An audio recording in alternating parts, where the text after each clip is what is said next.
നിങ്ങൾ നീതിയുടെ ബലികൾ കഴിച്ച് കർത്താവിൽ ആശ്രയിപ്പീൻ. 4-ാം സങ്കീർത്തനം 5-ാമത്തെ തിരുവചനം. 4-ാം സങ്കീർത്തനം വളരെ പ്രാധാന്യമുള്ള ഒരു സങ്കീർത്തനമാണ്.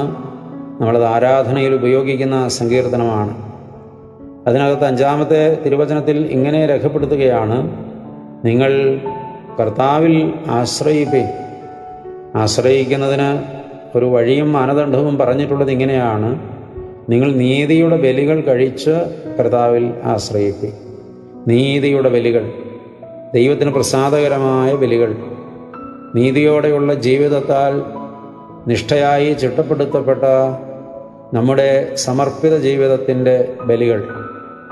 പലപ്പോഴും അനീതി പ്രവർത്തിക്കുന്നവരും ദൈവഹിതം ചോദ്യം ചെയ്യുന്നവരും സാധുക്കളെ ചൂഷണം ചെയ്യുന്നവരും ബലി കഴിക്കുന്നുണ്ട്.